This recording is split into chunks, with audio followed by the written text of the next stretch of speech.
Shut up and sit down.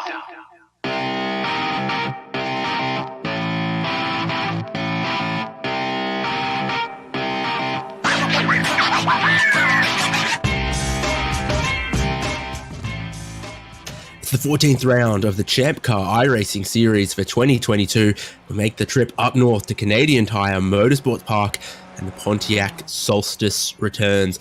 It's a circuit with only a couple of corners, but my goodness, are they challenging, and the racing is always close in this Pontiac Solstice. Thanks for joining us for our live coverage. I'm David Haynes, Devin Peters with me, Michael Derby producing the pictures, the cameras, the replays, everything that you're going to see as we head into a 1 hour race.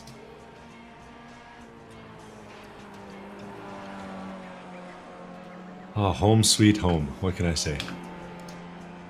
You can say, "Oh, Canada," I think. Certainly. Oh, no, you don't want to hear that. I stand on guard for thee, Devon. It is your home country. It is a little way away from the prairies, but my goodness, it's actually a pretty well-known track around the world, famous for hosting IMSA recently, but a great history all the way back to Can-Am and things like that as well. Oh yeah, beautiful track, owned and built by Don Panos, I believe, back in the day, and all kinds of great finishes over the years, whether it's NASCAR trucks backing themselves across the finish line, or Can-Am cars blowing up all around the track. It's been the site of many a fun event over the years. Certainly has. So our format again today, well, they're in qualifying right now. That's not far from wrapping up, and then we get into the 1 hour race. Challenging parts of this circuit, I feel like it's every corner. I've been watching them through turn 2. That's really difficult as the track drops away. You can't see the apex, you can't see the track out, and the grass and the barriers are not far away. Turn 3, likewise, but then you get to probably the slowest part of the circuit at those moss corners, and that's where it maybe becomes more of a challenge as well, with your sight lines and your track limits. Yeah, you'd think with the the convertible nature of the Solstice that you might be able to see a little bit better, but we got the roofs on them for today, so it is still a little bit hard to spot your apex going through there. It's the elevation of the circuit as well, isn't it? Well, this is round 14 of 16 for the season, so we're not far away from Christmas, I guess. The year is rushing and racing by. Schedule, though, with 2 races left after this one.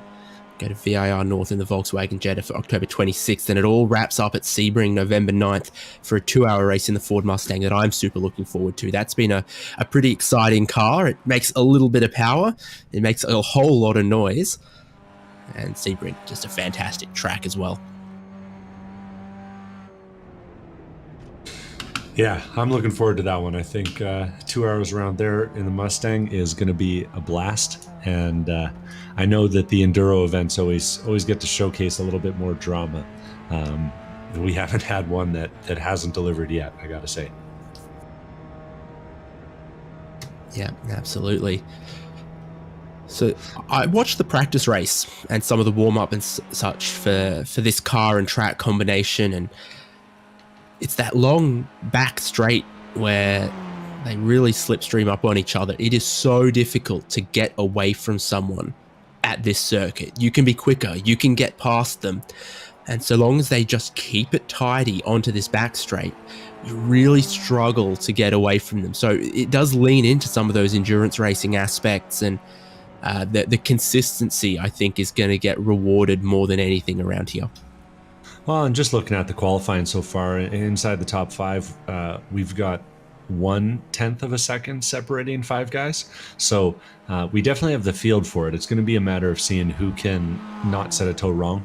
I think you're right, and who is most comfortable racing in those close quarters for the first 55 minutes of this race. I wouldn't be surprised to see a path for the lead on the last lap today. What about conditions then? It's quite a warm afternoon. Sun's still out for the moment, but it will probably cool off, and I think it is cooling off as we go through qualifying and towards the race. Yeah, it'll be interesting to see what the time of day is too for the start of the race. But things are cooling off, and we did actually have a spot of cloud cover a little bit ago, about 10 minutes ago, say, and saw some real fast laps get put in there. Real fast, of course, being relative, about 200s faster than we had seen before.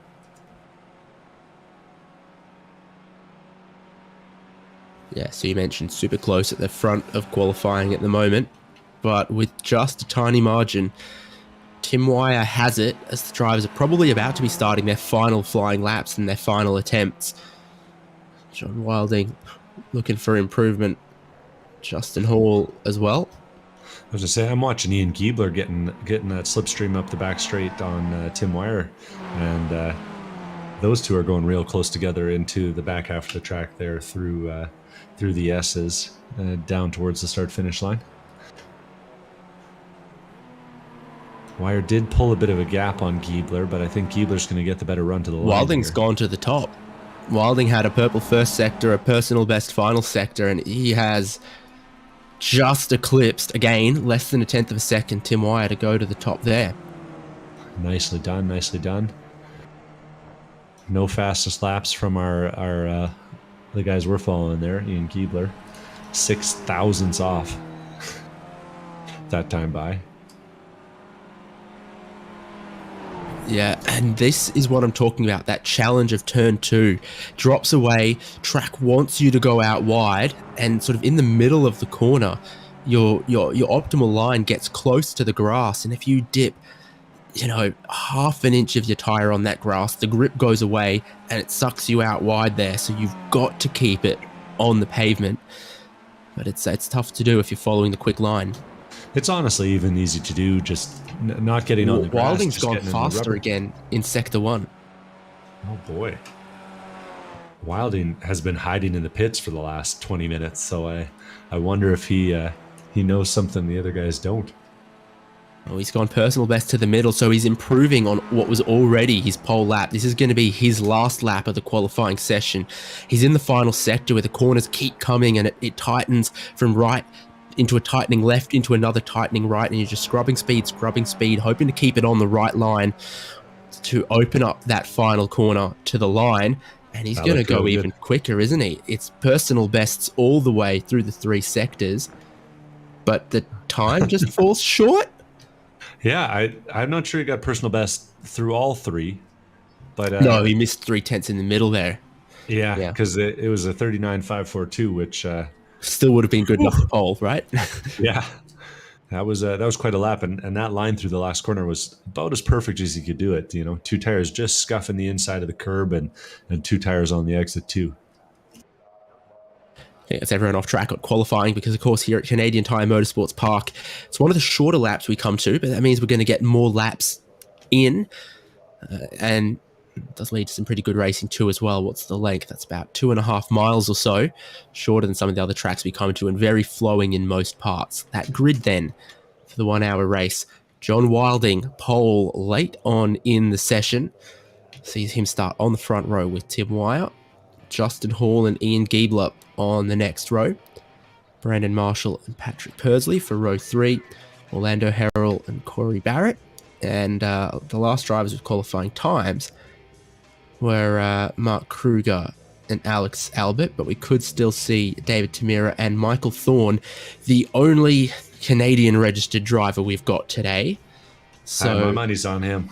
Do you have is there a Canadian blessing you can bestow upon him?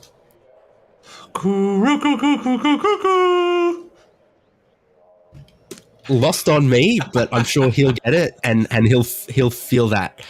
He'll feel that. Yeah. All the Canadians out there are really slapping their knees right now. Let me tell you. Awesome. So yeah, qualifying wraps up. Everyone's off track, but because there's the sort of 5 minutes from the checkered flag of one session to the start of the next, creates a little bit more dead time here than it did at, for example, Road America, where we were not long ago. Much longer lap around there. I'd say about 50% longer at Road America than here. I do have to admit a mild conflict of interest. Mike does races a Trans Am and races with the Accord that we race up here in Canada pretty regularly. So Mike's a good guy. He helped us put the motor in last weekend or a couple weekends ago after I blew it up. Delightful. They're starting to form up on that grid behind the pace car. John Wilding, for the full formation lap, is going to be in that pole position. That was I think that's the kind of qualifying performance that bodes well into the race, because he didn't go out at the very start of the session in some, fantastic conditions, set a time that then no one could match as the track deteriorated. It started coming to him towards the end of the session when he had only 1 or 2 laps to do it. He nailed both of them, kept it on the circuit, and we're not going to see Tim Wire. I think Tim Wire missed the grid. Easy to do. We'll see if he shows up in the pit lane. Might be wise to dodge the start here. I have a feeling it could get a little hectic. The danger spot for my mind is definitely this turn 2 here, because you come over the crest, the track drops away, wants you to go out wide towards the grass, and it is almost a double apex corner where you run it a little wide in the middle to open up the line, and that's where you're fast, the car's loaded, and it really wants you to get close to that grass. Not a lot of paved runoff in many places. Mm-hmm. Yeah, really punishing there through Clayton, and then up here in Quebec, things are just a little bit weird. It's kind of a corner that feels like it's never going to end, and then all of a sudden you're like, whoa, why haven't I been on the throttle for 10 seconds? It just opens up, and all of a sudden everything's free sailing all the way down into Moss. Yep, which is, I think of it as a bit of a kind of tabletop there. You sort of pop up, it's flat, and then you've got to take the second of the sort of 90 right apexes, and it's the exit from there. Absolutely critical. And so are your gear changes off of that corner. I think I heard quite a few drivers taking that in second, and then almost immediately having to get back up to third, and then you shift onto fourth gear on the straight here. Quite a tall fourth gear, and that's where the slipstream really plays down the longest straight here, as you can start closing up on the guy in front, because the gearing is maybe just a smidge too tall. It'll stall you out a little bit if you don't have that toe, and then they pretty much don't brake into the first of these right-handers here. You're just letting the car scrub off a little bit of speed, trying to make sure you keep it tight at the exit of the first right, to then be tight at the exit of the left, to then perfectly open up that final corner. Pace car's about to pull in. There's where pit entry is that the drivers are going to need at least once during this 60-minute race. Green flag drops. Wilding heading down towards turn 1, leading the pack. Great launch from Pursley back there in 4th at the moment. And Justin Hall from 3rd on the grid is going to try to challenge Ian Giebler side by side through turn number 1. And all of this just gives John Wilding a little bit of space up front to follow his lines. Oh, and it's a little sketchy on the outside there. Justin Hall's tapping the brakes, trying to get that nose in, and he's just going to hold it on the exit there as they head down to Quebec. Grip around the outside was not great there for him, and the car recalcitrant to turn at the moment. Thankfully, everyone navigating it cleanly so far. But Wilding converting that pole well. Giebler just holding on to his 2nd place, and now it's sort of Pursley and Brandon Marshall over that 4th place that draws my attention. Yeah, Marshall's just taking him up the inside, leaving Pursley out to dry, and Alex Albert behind is putting little love taps on the back of Corey Barrett in that red number 69 car. Yeah, so the back straight. Wilding leads them.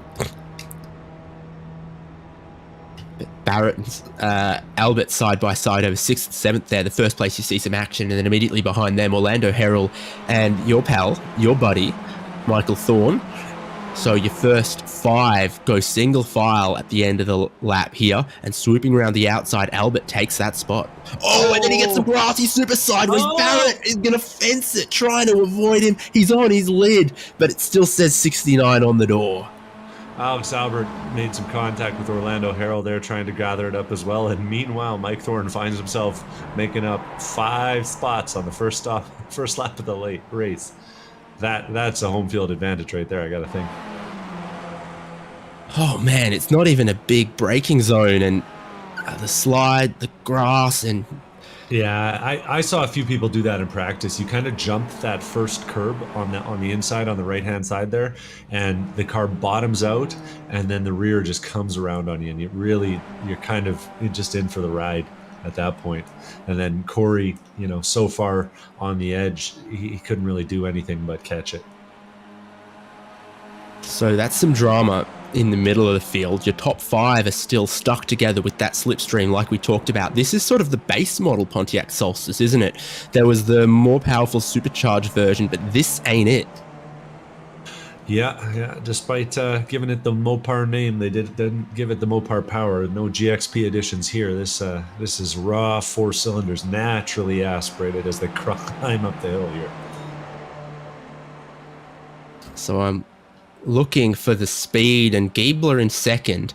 It's not massive. He's got about 2 miles an hour more as they get to the end of the straight here, but it just takes it from being 3 car lengths to walking it down to pretty close to bumper as they then go into the final sector here.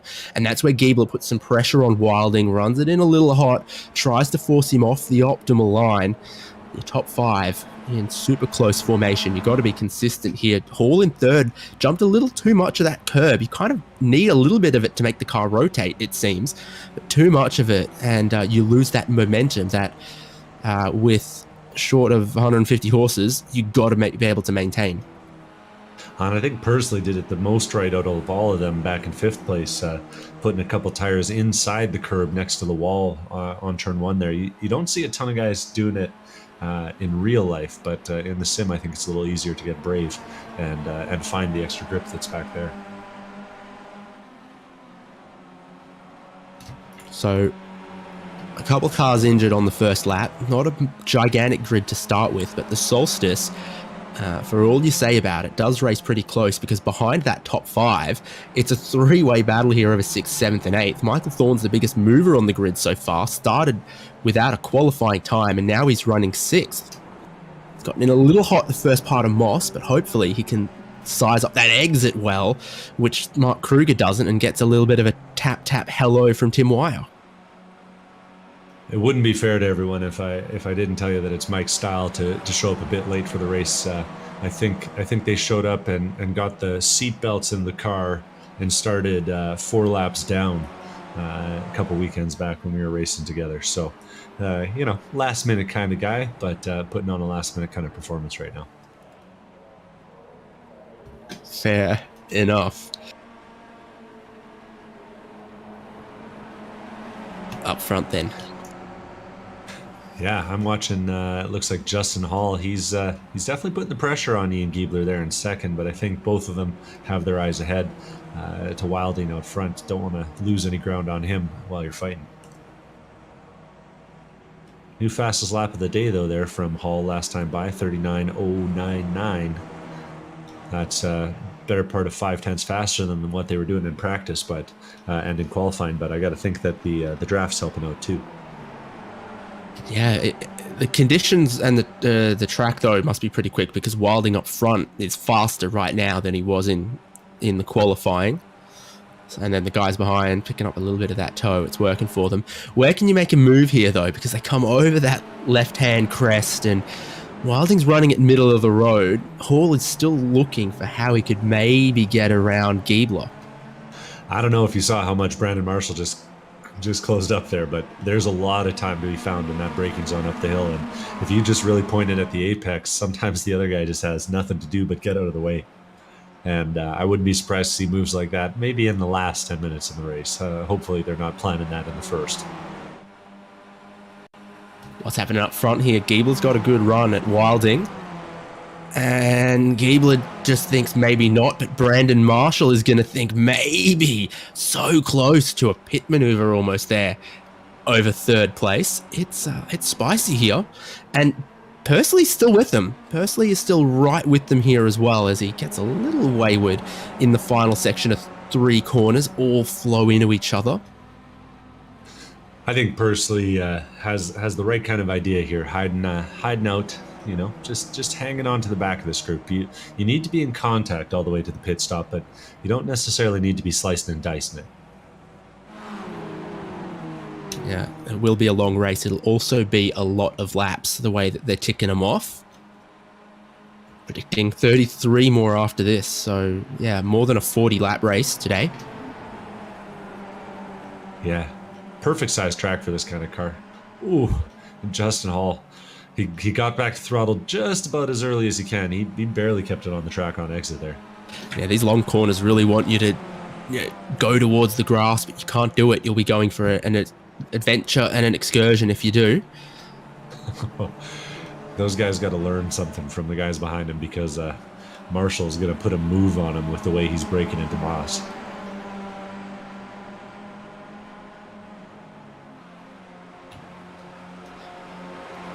Top four very close together. Pursley's 7/10 off Marshall, so he will still be picking up the slipstream.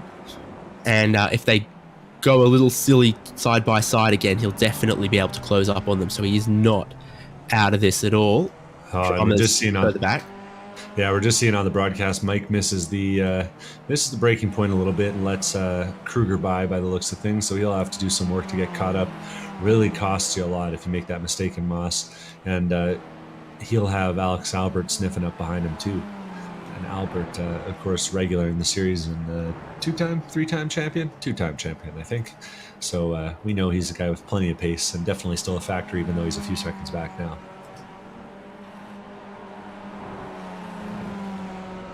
Yeah, breaks up the three that were together back there.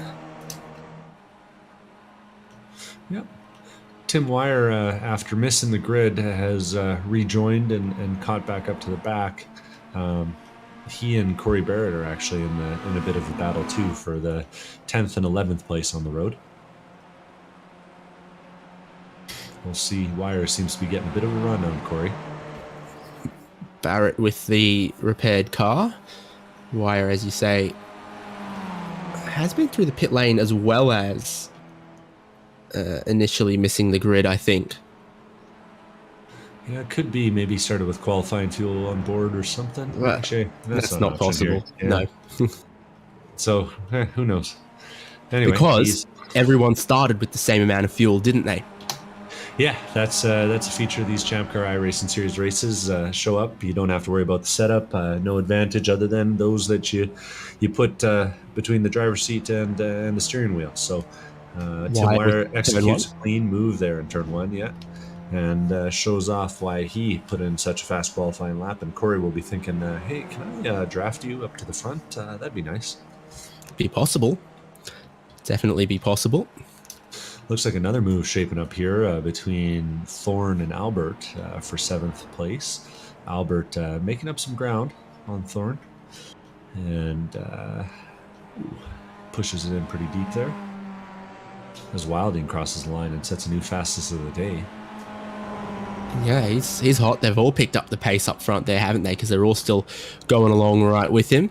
So now we'll see, how does Albert try to set up this move? Because the flowing nature of the corners and the circuit and the track, you've got to set it up a little bit in advance, and Thorne gets on the defensive for 2.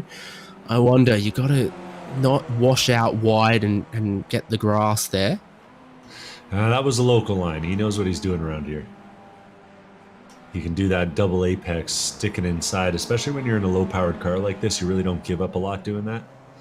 Did give up a bit through Quebec there. I think Alex beat him back to the throttle, though. Going to take the outside on the way down into Moss, but that'll quickly become the inside. And Alex decides discretion's the better part of valor. Very, very interesting. Nothing in him up front, though. Absolutely nothing in it. Giebler's almost pushing Wilding along towards the end of the back straight. I think he is. Alex Albert, meanwhile, is getting alongside Mike Thorne, gets a better run out of Moss, and takes advantage of the draft, too. I think he'll have him into the S's if he wants. Yeah, and Mike tucks it back in behind. And I think the two of them are going to set their eyes ahead to Mark Kruger. Yep, 6 seconds up the road.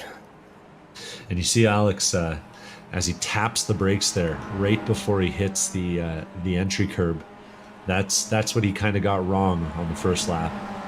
And you really need that curb to kind of unsettle the car and get it churning with the way the setup is. And he did it right that time, but Giebler's off the track. Wrong. He's rejoined in third. It's put Hall up in a second. Wilding still leads. Yeah, and he tried that double apex, but he just kind of straightened out in the middle of the corner. I don't know if he felt it getting loose or what, but straightened out in the middle of the corner, took all 4 tires off, and gave up a position. Yeah, lost only a couple tenths to it, but they are under a blanket, so it puts him back in the third, and just what Hall needed to get up in a second. And he's got his first sniff at the lead. It's got a good run, and he's close here on the back straight as well.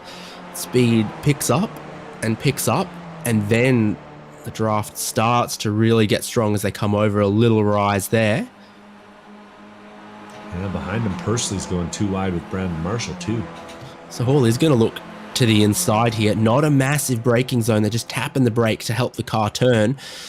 And Hall is going to slip through into the lead, push it a little wide, and then narrow into the left-hander. It'll have him a tiny bit offline for the final one, but I think he's gone and done it. Now it's she'll be on the other foot with the slipstream, and he'll have to try to defend it. Yeah, we'll see. I got to think that it's really going to come down to whoever gets a breakaway and then gets the 2 guys behind him to make a mistake. And as it's been going on, they started to drop Marshall and Pursley. So it's 3 at the lead.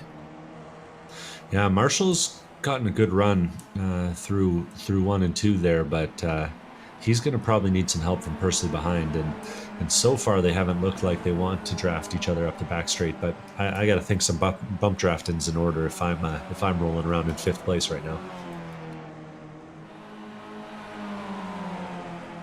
Did a bit of bump drafting at the kart track on Monday, Devon. How's your karting going, by the way? It's been a pretty good season. Chasing electrical gremlins as we watch Brandon Marshall slip on some of that WD-40 on the car, I think. Going through Moss. Might have just caught the inside curb. But anyway, he got all kinds out of shape and stuck it around the wrong way. And now Pursley is looking off into the distance at that train of cars ahead of him. Started with that aggressive braking into Moss, and then he's gone just that 1 inch wide onto the dirty stuff there. That's got him out of shape, leapt it across the curb and rotated him, and Pursley had nothing to do with that except trying to avoid it.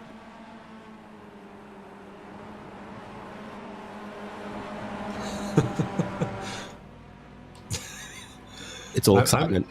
I'm just watching Alex Albert, and I don't know what was going on the back straight there. I don't know if he looked off the screen to take a sip or something, but he's driving down the middle of the back straight, and then all of a sudden he just put 4 tires off, and Mike Thorne's back ahead of him. So that was a little creative. I'm not sure about that one. Anyway, they're getting a little feisty at the front. It looks like Wilding kind of wants to make a move on Justin Hall. Yeah, then a little wide at 3 though. Yeah, Ian Giebler made it stick up the inside on the exit, and that, even though you give up a bit getting the sort of shorter run on the exit, you make up a bit with the shorter run. So, column A, column B, which one's going to be faster? It's hard to say, especially in a car with this little acceleration, Wilding very good off the corner though, as close as you ever see them. And they're going to be coming up on Corey Barrett here shortly in what looks to be a pretty bent number 69.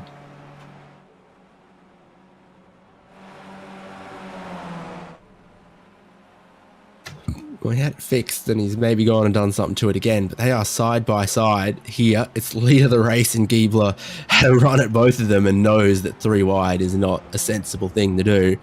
What's going to happen here, though? Barrett's going to be looking for that pit entry as well, isn't he? Giebler senses a little bit of opportunity. Oh, my goodness. A little bold for a minute there. all works out for Justin Hall, and then a little too much of the curb for Giebler. He was up the inside there and then almost lost it. Yeah, I think Wilding saw some danger up ahead and gotten the brakes in the middle of the S's there and backed out of it. But both of them, Wilding backing off and Giebler trying to make a move, has split a little gap. Little gap for Justin. Nothing a little draft won't overtake, though, I think. Yeah, we'll see. Wilding's proved himself very competent so far. So even with a second and a half or more in between them, you would not rule out him being able to just chip away at that and get back into the toe potentially.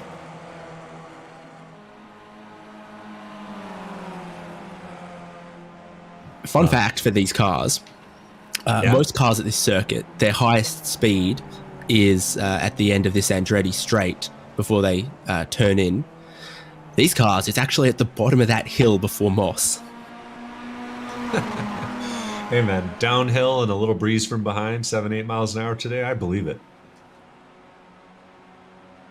That's definitely the case when they're lapping solo. The slipstream might change that up a little bit and let them wind up a little quicker down this straight. But when you're driving solo, yeah, no, I'm looking at the live speed traces here. I stand by that.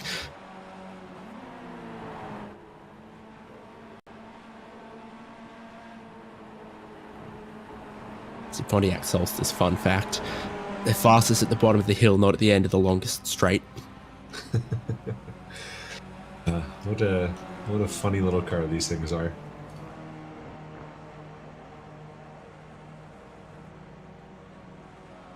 Half a second for your top three with almost a third of the race gone now somehow. Now, the fuel economy isn't so bad. They can run pretty deep into this race if they want to. I don't think we've seen anyone take a pit stop for anything other than repairs at the current time, though.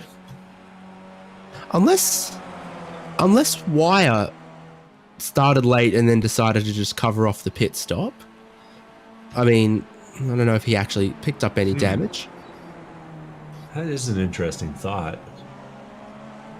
But he's behind Orlando Herald regardless, who's been through the pit lane, and I think would have topped it off when he repaired as well. Yeah, I think Wire just missed the grid, to be honest. I think last minute flat or empty or something like that. Nature calls sometimes, and you got to answer.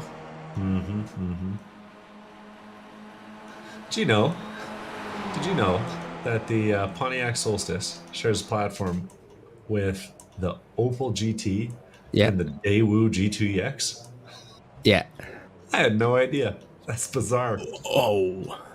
Got a little close there as they're side by side up front, and Giebler almost wanted to get in there. Wilding's looking to take that race lead back, but he's not going to have the run off the corner. You know who is? Giebler. They go side by side in front of him. Giebler gets a massive run off the final corner. He's going to pick off Wilding. He really wanted to get down the inside of Justin Hall as well. They're getting a bit free and willing here. It's been 20 minutes. They're like, let's put on a show.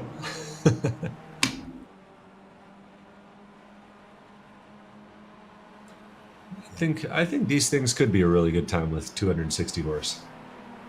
I think we should petition iRacing for the turbocharged model.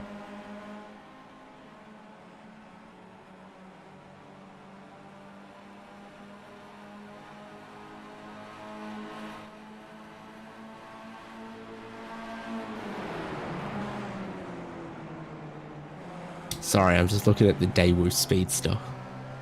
What a remarkable car, eh? It's literally just the Daewoo badge on the identical panels of the Opel, isn't it?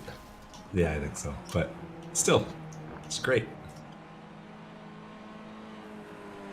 Drums for Mark Kruger. Yeah, and that's a real shame for him. Not only did he get it a bit wrong, he managed to stick it in the wall after the tires, which has cost that motor its life. So Mark Kruger out of 6th, and he's going to have to be careful if he wants to get that thing all the way back to the pit lane. little bit worse for wear, that Pontiac Solstice right there. Shoe on the other Let's see foot for the leaders as Hall and Giebler go side by side through the final corner. So John Wilding gets the best run at them all. My goodness, they are going wild with the top three.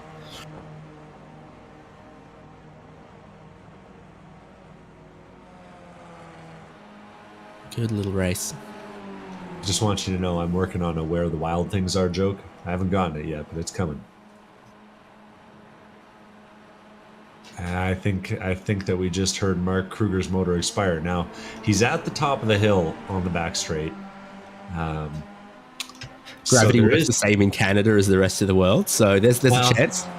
Except for the S's are a little bit uphill too. So he's gone and called the tow truck, and I think that's the right decision, unfortunately for him. But shows just how much that second corner will bite you. Speaking of, Alex Albert and Mike Thorne are getting real tight here for 6th and 7th. They've just seen Mark Kruger go to the pits, and now they realize what they're racing for. And Albert was taking a look up the inside, taking a look up the outside. We'll see what he's got for Mike going down into Moss here. Albert led at the start of the lap as well, so they're going back and forth. Yeah, it sure seems like it.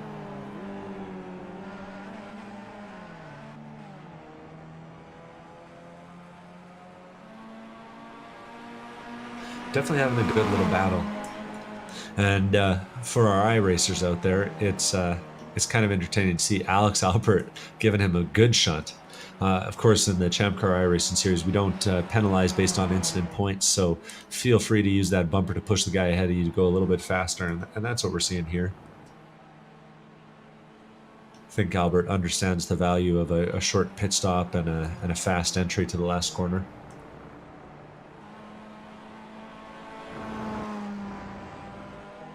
Yeah, they're sure having a bit of fun. And am I seeing in the chat here, is that Mr. Huge Ass from his race car telling us that the car was designed by Opel? Who knows? Could be.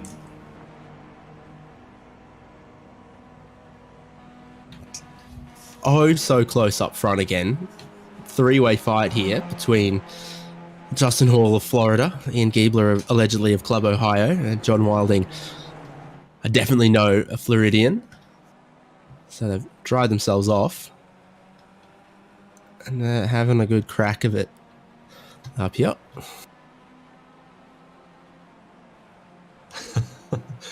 The collective as they go into fourth gear is and lose 3,000 RPM. Really great. Looks like Giebler's making a move around the outside though, and this is really the place to be, especially if you can squish the guy on the inside down to the apex a little bit, just like he is. And I think if he wanted that, he could have claimed it, but he didn't want it quite enough. He'll still have the inside though going into the second to last turn. Oh, he's going to get too much of the curb on a tight line, and he half spins it, loses all the momentum. And for Giebler, well, there's no damage, but it's as catastrophic as it could otherwise be. This might be a pit lane entry penalty too. We'll have to see what iRacing enforces there. That was a solid yellow line when he went in. It's a solid yikes as he cut across Patrick Pursley as well. Yeah, I think Pursley would have waved a fist at that one.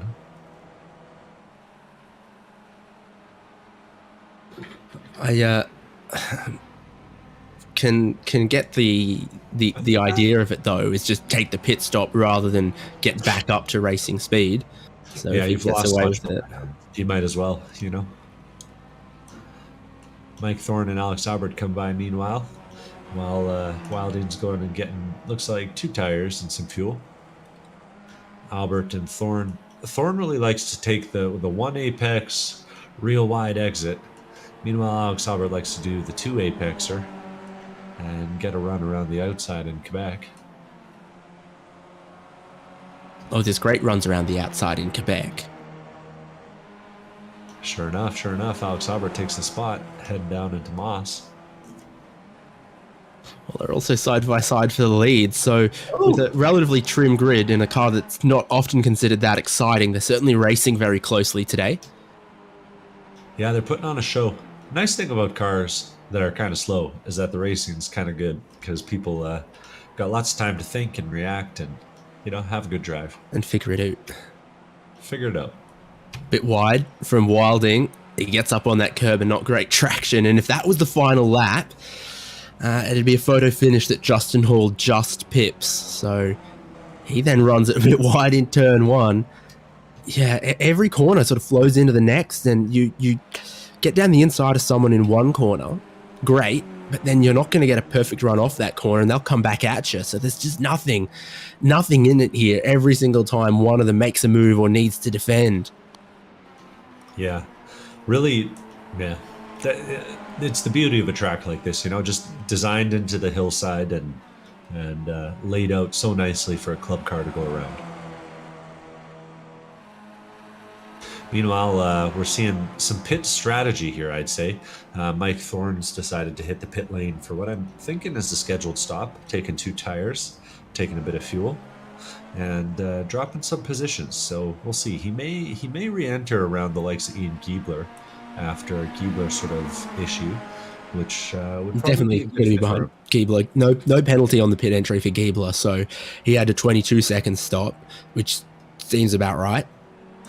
Yeah, Thorne goes a bit longer than that, 27.5 seconds by the looks of things, but that's that's fair game for the fuel load they're going to need to finish this up.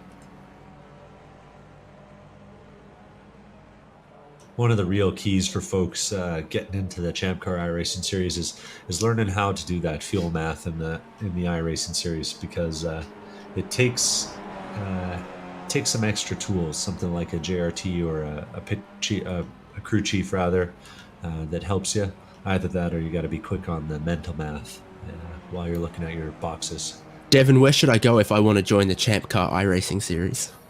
Oh, I'd probably go to the ChampCar forum and check out the iRacing section in there. We got guides on how to get into the series, how to get started sim racing, what kind of equipment you should be looking for, and we got a whole group of friendly guys that'll get you pointed in the right direction. Are there any amazing and surprisingly very valuable prizes on offer? Shockingly valuable, it must be said.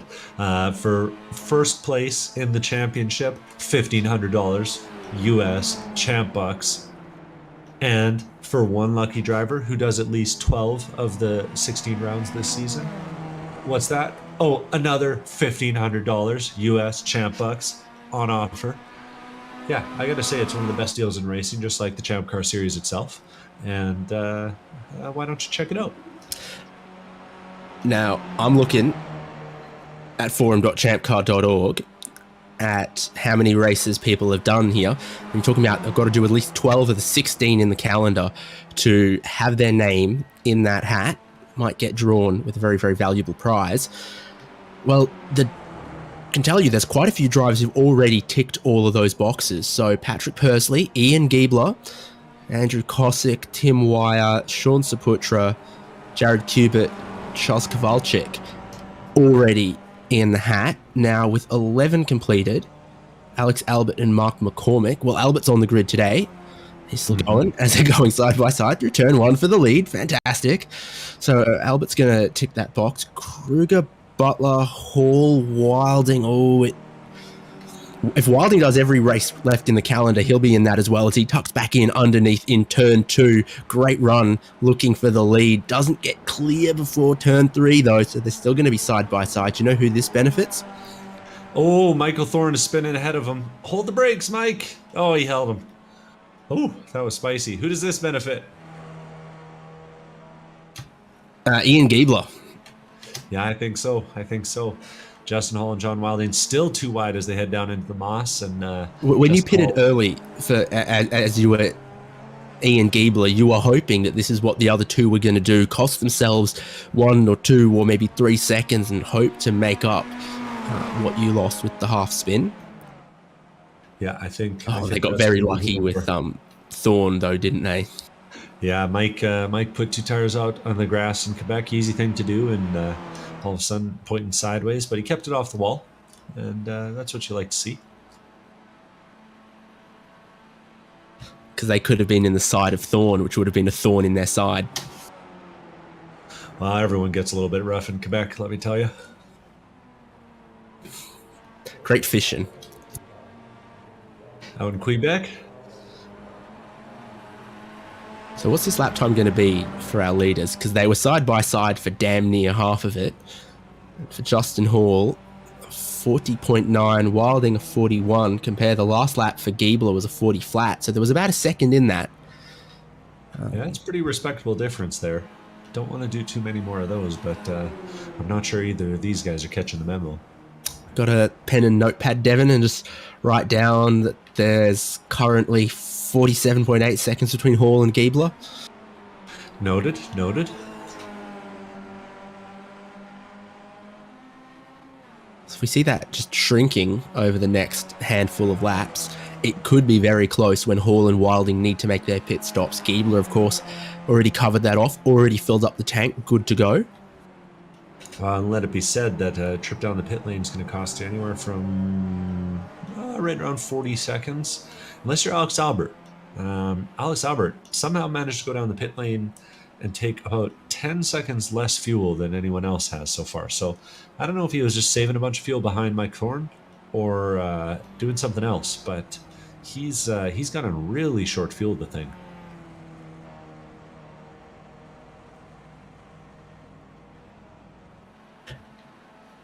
Interesting, no doubt.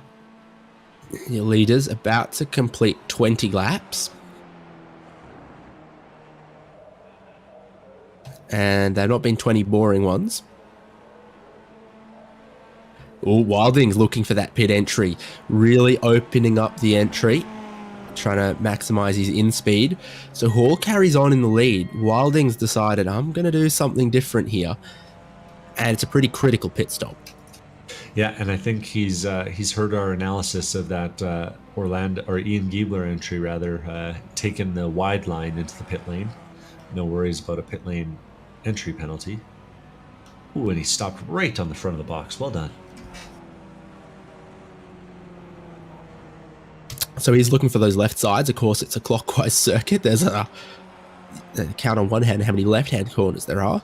Ooh, realistically only two. Oh no, Mike Thorne's gotten it wrong. Going down into Moss. He's done that real fast. Oh, he touched the outside of the grass? Oh no, that was going into Clayton. Sorry. And he's just looped the thing.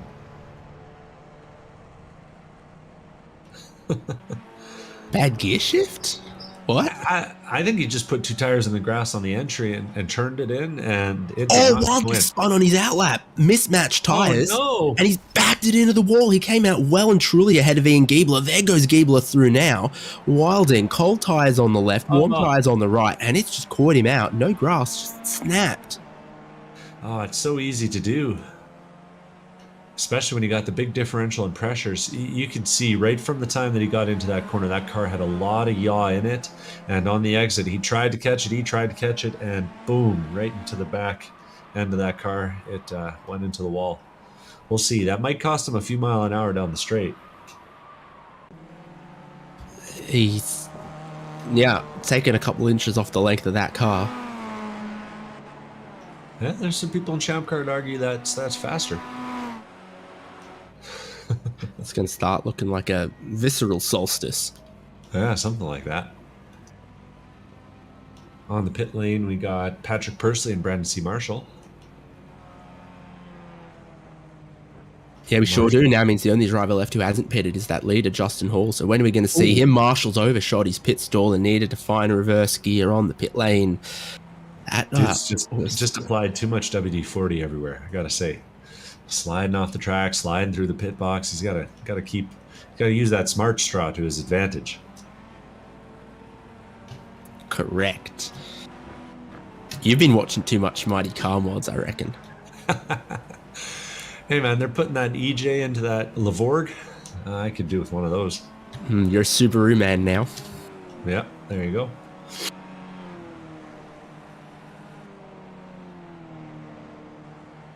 Patrick Pursley's out of the pits though now, and he's only a few seconds back of Ian Giebler and Mark Kruger, actually ahead of him by the lap down between the two of them. So I could see a world where Pursley buckles down, does some clean laps, gets a draft, and finds his way back to the front. Especially if Justin Hall comes out and they start battling. Hey, what number did I ask you to write down earlier? As off the track a little bit. 47.8. Kruger. Yeah, just before Justin Hall came in, it was 45. 45.8. Yeah. 47.8. No, what I'm saying it got that's where it was, and then a couple laps later it was closer. Yeah, looks like Giebler's made up a little bit of ground. Hall's stopping though. We'll see. There's been everyone seems to have gone around 24 seconds of fuel, except for Alex Albert, who's done way less than everyone else. So, I'm kind of curious to see how that pans out. Yeah, 21.3 from Hall. He leaves pit exit. Short stop for him. And he's going to leave the pits with a pretty good gap back to Giebler. Yeah, he did take those left side tires too, like Wilding did. And so then through turn 2, what does it look like on this outlap? It looks pretty wiggly. It looks pretty free. Yeah, he's going to have to take a few corners to get them things up to temp, I think. I believe there was, I'm not sure if they updated the Solstice, but there was an update on the tire model on these lighter cars recently. It was like street tire type compounds, so might be unfamiliar to these guys since the last time they raced it.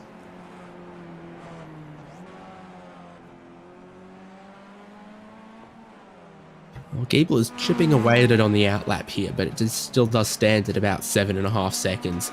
Hall to Giebler. Patrick Pursley up in a third. Now everyone's made their pit stops. But Wilding doesn't appear, thankfully for him, to have lost too much speed. Yeah, he's definitely taken a... Pursley's got a problem. Pursley? He's gone from third back into fifth here. What's happened for him at Moss?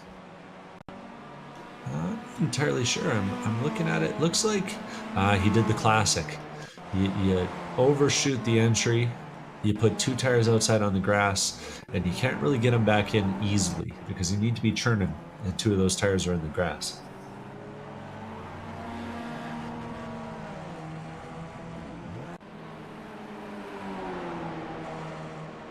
And meanwhile, Pursley, now that he's recovered from that, he's got Orlando Harrell all over his bumper.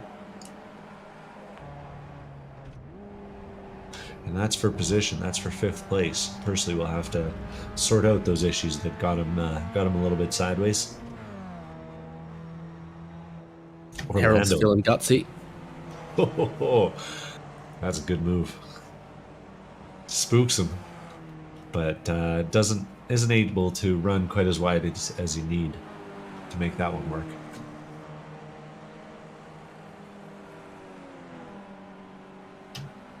Now, Pursley would have done that on his first flying lap, so I wonder if that tyre warm-up really is taking a while.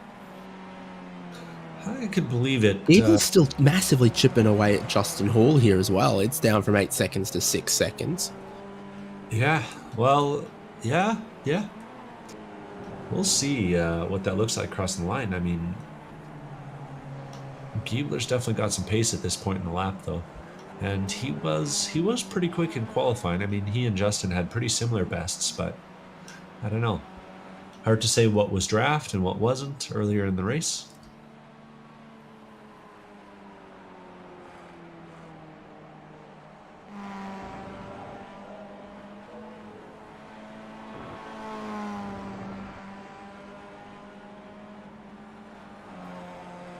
I'm riding along with Orlando Harrell because I think he's got Pursley in his sights right now. I feel like he really gets better run through the S's than Pursley does at this point. Just different lines, but really sets up the last corner really well. And Harrell stopped super early in this one, so he spent the first half of the race out of it. Suddenly he's back in it. We didn't see a lot of him, but it wasn't because he was retired or slow. It's because he had to stop early. But he's back.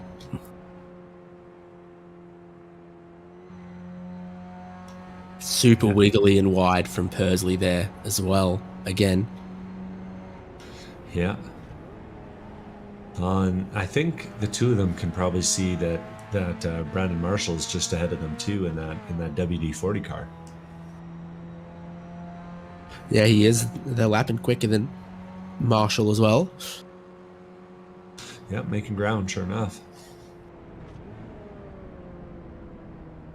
Oh, that's a lockup. That's hard to do. Very, very unweighted across the crest of the tabletop. Yeah, it makes sense. It's just hard to keep these things out of the ABS, so props to Pursley.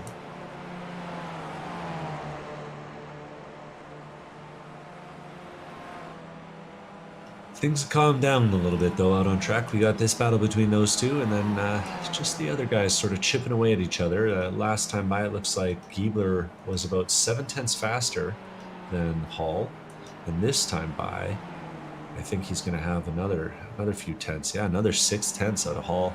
So that 8-second lead's down to 5.5 already.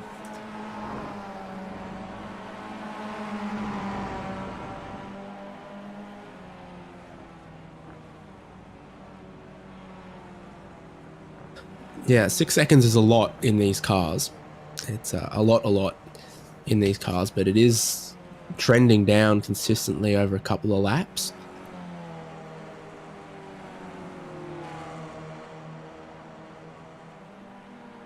Pursley and Harrell, noticeably different lines.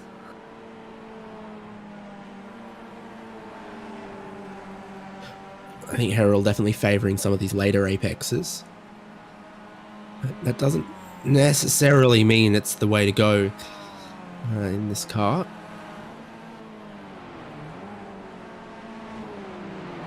Oh, looked very unsettled on the way into Moss again, though.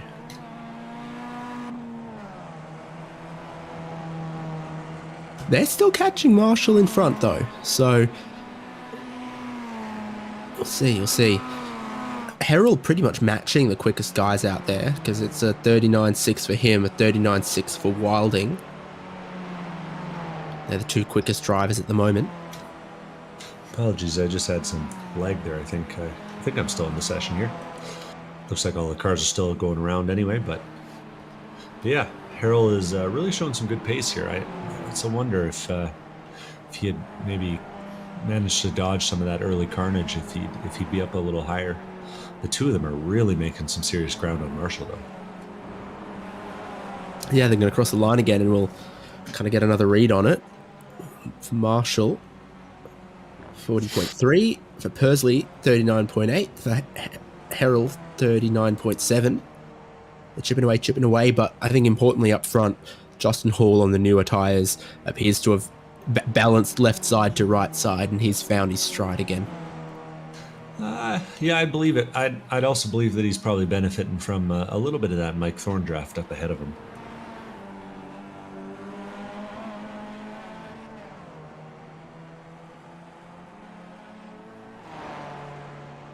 So we'll see. Maybe that'll equalize by the time that Giebler goes through it. Oh boy, John Wilding's gotten it wrong at Moss.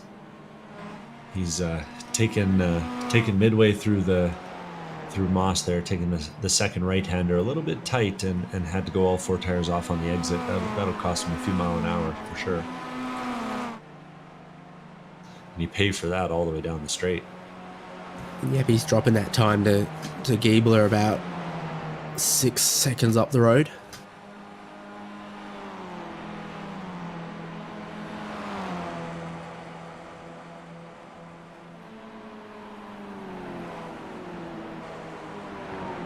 It's on with Pursley and Harrell. Harrell's looking around the outside. He's been bitten there once, hasn't he? Yeah, he seems to have learned a lesson, though. He made a threat, and now he's taken the run onto the front straight. And I think he's going to have a real good run down into turn number 1. You read it right. He's on the tight entry, though, so he's got to be able to track it out, which he can't. Pursley with a slightly more optimal line in front of them. Huge wreck. Marshall. Oh, that's terrible. Marshall sent to outer space, and Patrick Pursley, T-bones him as he's bouncing across the track. And looking at it again, it looks like Marshall just kind of got the exit a little wrong, put 2 tires out on the grass, and just slammed it into that inside wall before he collects Pursley. And it's one of those things where you kind of hope the car is just going to keep moving across the track, and it doesn't. That's a bummer. No, man, that's 2 cars out. Yeah, 2 cars out of the top 5 as well. Well, Orlando Harrell will be celebrating. Alex Aubert in 7th, now 5th, I think, will be celebrating. And Tim Wyer's probably having himself a little celebration as well. Let's put him up into 6th. Meanwhile, we've also lost Mike Thorne at some point. I'm not sure exactly when that happened. A minute 15 seconds ago. Yeah, it looks like he made a little mistake on the exit of 1. Meanwhile, Corey Barrett in that 69 red car, he's managed to get the thing back on track. So whether he didn't use the fast repair earlier or he used the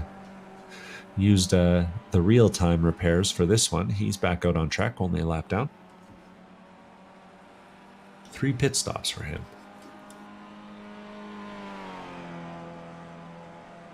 I reckon they've got some 18-volt tools down at his pit stall, so... Yeah. That and a big hammer. But Justin Hall's still holding on. When we started talking about it, he was 8 seconds ahead. And then things closed down to 5.5. And then 1 lap later, he managed to bring it back out to 6.5. But now we're at 4.8 last time by. And I think Ian Giebler is just sort of gradually getting the better of Hall. And once that becomes a 1.5 second lead, it's going to disappear real fast. 10 seconds to go, or 10 minutes to go, though. Good last lap for Giebler. Scruffy one for Hall, but 5 seconds is still a lot of time with these cars. With 7 more laps. Giebler's still got to look to pulling a second a lap out of him, which is really tough to do this track, these cars. Yeah, it only takes 1 lap's of concentration, though, for Justin Hall up front. And only takes 1 inch of grass, I guess. Yeah, exactly. So, and we've seen plenty of those inches of grass today. Oh, we got a bit of the first apex there. Okay, all right. Yeah, I'd call that an unconventional line through turn 1. Also doesn't help that we're getting pretty late in the day here. Things are starting to get pretty overcast as well. Mostly cloudy. Started the day clear. And it's going on 5 o'clock in the sim. Yeah, at 2 times speed, so it will get dark quickly when it does. Woo! Hall used every bit of the exit there. Well done. Giebler does a similar move as well. Now Hall's going to benefit a bit from the draft on Corey up ahead, presumably. Hopefully doesn't catch him in the S's or through the first 2 turns.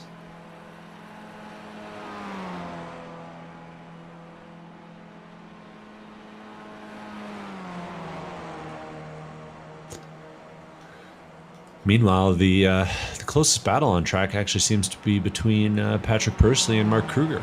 Looks like those 2 are fighting over 8th and 9th place. So they come up the back straight. Kruger's got a lot of speed on Pursley. I think Pursley got the exit on Moss a little bit wrong. And it wasn't too wrong, but anyway, it means that Kruger's right up behind him now.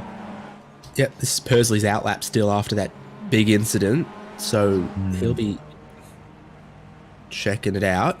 And they're both about to lose a lap here to Orlando Harrell, who's eager to do this quickly.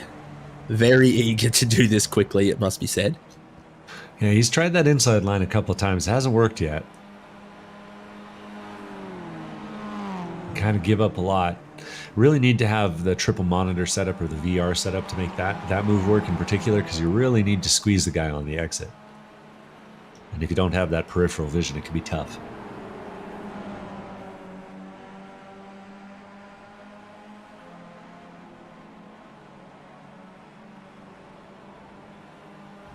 This is gonna get a little how you going in my vocabulary. That's an excellent way to describe what's about to happen. Yeah, but sure enough, Harold really would like that spot, but I think Kruger would really like the next spot. So who's gonna lead the day here? Would you agree maybe it's a wise move to let Harold through and then jump in his slipstream and jump in behind him as he then catches Patrick Pursley? It depends on how much red mist I'm seeing behind the visor.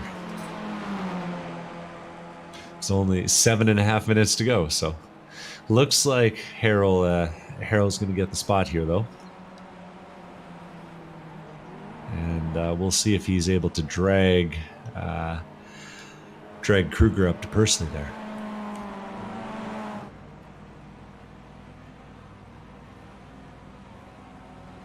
Yeah, hasn't done any great favors for Harold's lap speed. Yeah, not for Kruger's either. For those keeping track at the front, Justin Hall and Ian Giebler are still 5 seconds apart, with 8 seconds on John Wilding.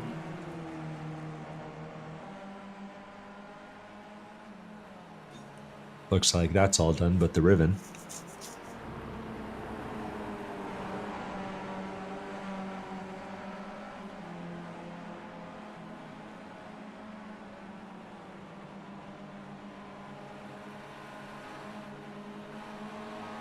Ooh. Harold's got a really wide line through the corner before Moss there. That's kind of unconventional. A little risky out there. It's proper bumpy through there as well. Yeah. Hey, it freezes up here. I don't know if you know. Really makes those track surfaces all kind of exciting.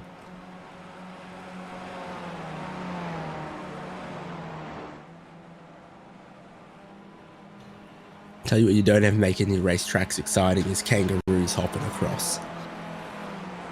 Happy Bathurst week, Devon. Oh, I can't tell you how excited I am. It's a great time watching Bathurst. Celebrating motorsports all across the Commonwealth.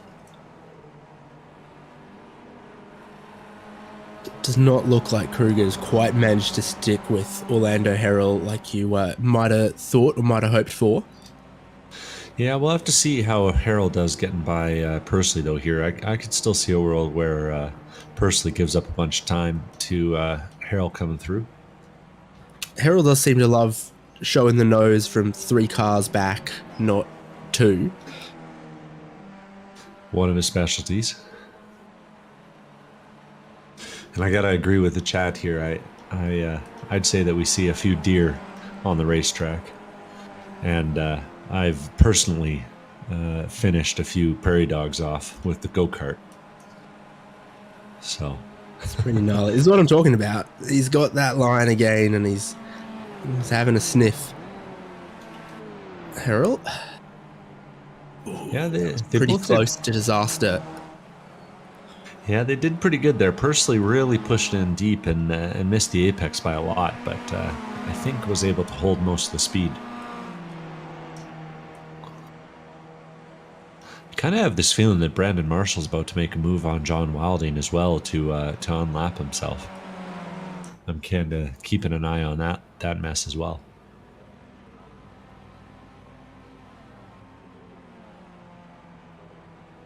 Yeah, and Justin Hall crosses the line. It's 3 laps to go.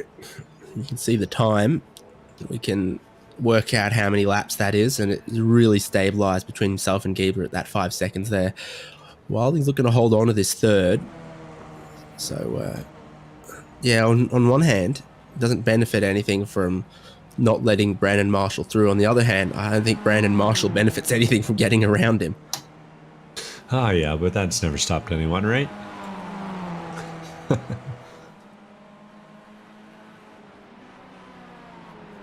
No, definitely not. Harrell's getting real tight on Pursley here. I think we're about 2 laps to go.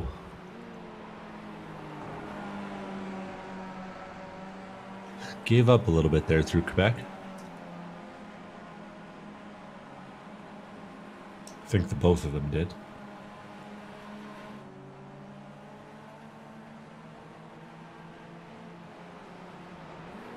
And after that mistake, I got to say, John Wilding really hasn't put a foot wrong. He's really nailing the lines right now.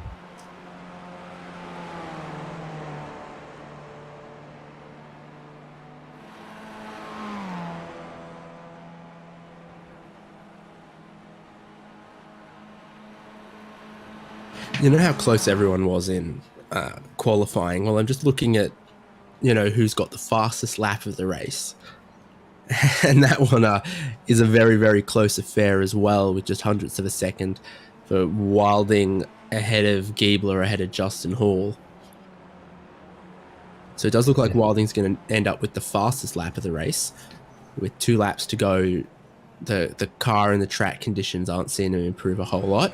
Ooh, mess of a line right there. And Harrell is going to get around to lap Pursley. What's happening with Wire and Albert, meanwhile? It's looking a little bit close there. Albert has been chasing Wire down over the last few laps, and Albert has been running away from Wire for the last few laps. But I think Albert might finally be low enough on fuel that he needs someone to follow through these last couple of turns.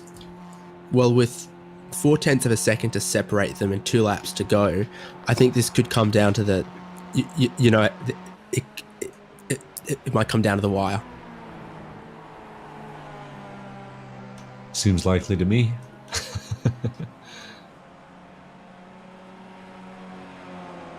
Yeah, Albert's definitely doing some big lifts everywhere. Just jumping on board with him here and that. Car's looking a little out of shape there too as he takes across the bumps.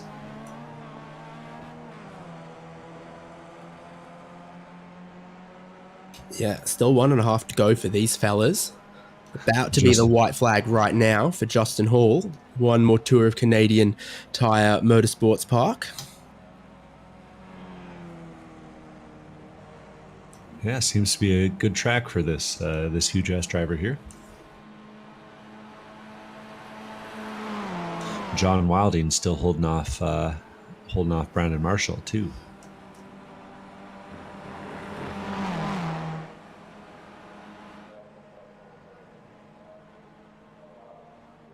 And Alex Albert's going to pit, coming to the white flag. He's going to pit. Oh, and he's going to make a dog's breakfast of the pit entry as well.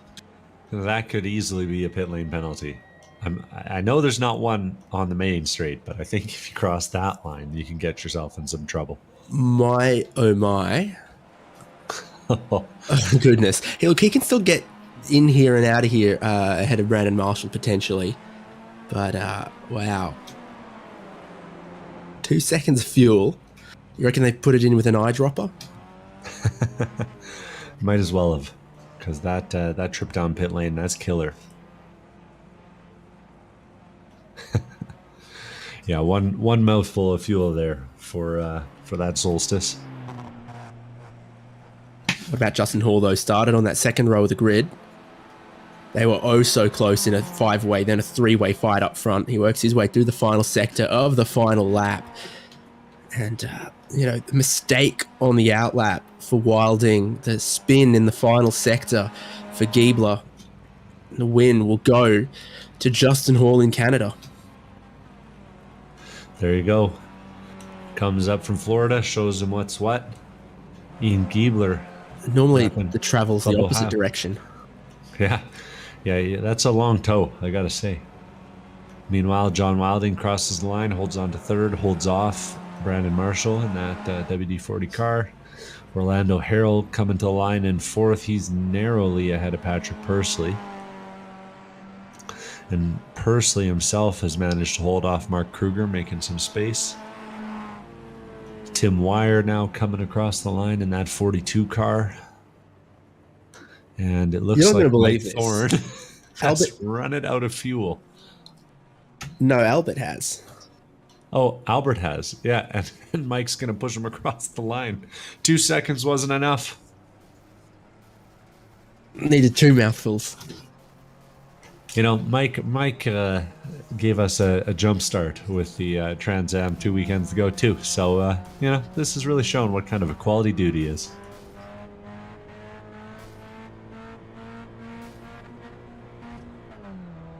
Oh, bit of a moment. Woo! This is some feisty bump drafting with the stalled car ahead at 68 miles an hour as they go into the S's.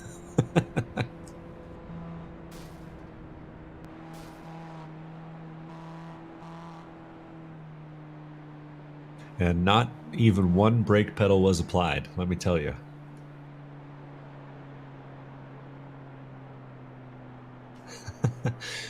And 2 good-spirited competitors showing you what ChampCar is all about. Having a great time, having a great race.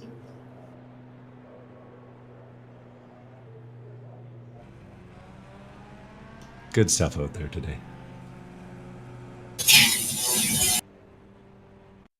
David Haynes appears to have been eaten by a vortex. So we'll head to our podium and see if we can find any of these guys that are crossing the start-finish line. Looking at the results, we've got Justin Hall first overall, Ian Giebler in second, John Wilding third. 4th place goes to Orlando Harrell, followed by Tim Wire and Alex Albert. Brandon Marshall, Patrick Pursley, Mark Kruger, Mike Thorne, last one across the line, Corey Barrett and David Tamira. Corey doing just enough to be classified, and David missing the start. Haynes, you back? I'm not sure you're going to be able to hear me much over the sound of them renovating the apartment upstairs. I'm going to have to agree with you on that one. Well, I think I've managed to find 3rd place on the grid, and that's John Wilding in the 126 car today. John, heck of a race out there for you today. Yeah, a little gutted right now. I don't know if you all caught in the broadcast after my pit. I only took 2 tires, and yeah, leaving the pit. I can't remember if it was on my out lap or the next lap, but spun. I can't believe it. First time that happened. So we noticed you. yeah, looking forward to a good race with Justin and Ian, but it just wasn't my night. Just didn't work out. But it was fun. It was fun. Yeah, it looked like a great time out there. It was like 5 battling at the start, then 3, and looked like you guys were kind of all on top of each other for a while. Oh yeah, yeah. It was real tight, and it was interesting because that was the first time that I had really been around people. Because in qualifying and in practice tonight, I was all by myself, so I hadn't really followed anybody. So it was interesting learning that where to be safe and where to kind of put your nose in the middle of the race. But yeah, it all worked out, and everybody was respectful and clean, and it was a lot of fun. Yeah, we were really enjoying the clean racing up here in the booth. Think it's time to make the tow up from Florida there. I've always loved Mosport, or Canadian Tire Motorsports Park, whatever they call it now. I'll call it Mosport because that's what it is to me. But I've always loved that track, and I just can't imagine how scary it would be in real life. It's an amazing track. Yeah, perfect for these kind of cars. Well, props to you for a great race, and shame about the little incident there in Clayton, but it bites the best of us. Yeah, that's racing, so it is what it is. But yeah, appreciate you guys putting this on, and yeah, thanks for having me. Appreciate it. Cheers, buddy. Till the next one. Cheers. All right, thanks again, guys. Take care. Looks like Haynes has also silently found me Ian Giebler, 2nd overall. And after an exciting race there, it looked like a little bit of troubles there near the end managed to take you out of contention. Yeah, it was a close one. I did a little downshift too soon on that left-hander before the final turn, which spun me around. Went straight to the pits and cycled out in a pretty good position to stay up with to finish in 2nd. Yeah, we were kind of wondering it. It looked like it suddenly got all out of shape for you there as you were going in there, but glad to see that you're able to make it out anyways, and put the right amount of fuel in it. That was a struggle for a few folks. I don't know if you noticed. I did. I think I saw Alex asking for a bump across the finish line there, possibly at the end. Yeah, it was pretty entertaining from our end, but yeah, really good racing from you folks up at the front. Yeah, until I spun, I was having a blast up there, bump drafting and trying to get that pack to run away. I knew we had good pace. I thought maybe I could catch Justin there at the end. I think our lap times were pretty similar though, because we were going just a couple tenths back and forth. Yeah, it looked like you were able to take about 3-4 seconds out of him, but not quite enough in the end. But I think if my calculations are right, this puts you right into that draw for the $1,500. Oh, awesome! Yeah, good job out there today. Anyone you need to thank for coming out? I guess we gotta thank Summit Racing, looking beautiful on the car. And of course, thank you guys. Thank you to my wife for putting the kids to bed on Wednesdays. Well, cheers, buddy. It was a pleasure to have you out, and we'll see you at the next one. All right, thanks, guys. And it looks like we've got our gracious winner, Justin Hall, and he's put down the champagne bottle. And Justin, are you ready? Yeah, I'm ready, guys. How you doing? Pretty good, buddy. Looks like things were a bit of a handful for the first half of the race there. Yeah, it was fun running close with Ian and John there, exchanging positions for the lead quite a bit. Yeah, good fun. Yeah, props to you. And it looked like it was going to be a really close battle there, and then your main competitor seemed to have a little bit of an issue. Yeah, mentioned that he downshifted and turned two a bit too early and kind of lost control and spun out. And then I think it was John I was also running with. He maybe took too much fuel pitting a lap or two early before I did. Either way, you did a pretty good job up here in Canada for a Florida import. Yeah, not too bad, eh? Oh, he's even got the lingo down. He's the guy for me. Well done out there, buddy. Anyone you need to thank for tonight? Thanks, friend. No, yeah, always got to thank the wife for all her love and support. Thanks to you guys for putting on the stream, and yeah, that's about it. Well, it was a pleasure to have you all for round 13 of 16 of the ChampCar iRacing series. Sorry, 14 of 16 of the ChampCar iRacing series. And we're looking forward to having you folks out at the next couple. Looks like we've got round 15 at VIR North and round 16 at Sebring. Yep, schedule on the forum.champcar.org. So as you rightly point out, I think it makes us 3 weeks away from the penultimate championship race, VIR North. A pretty good little track, actually. I like it more than the South layout, to be honest. If you're going to do one of the alternate layouts, it's a good one. The Volkswagen Jetta always super close in the racing stakes, and then that finale at Sebring, 2 hours in the Ford Mustang. Great, now they're back.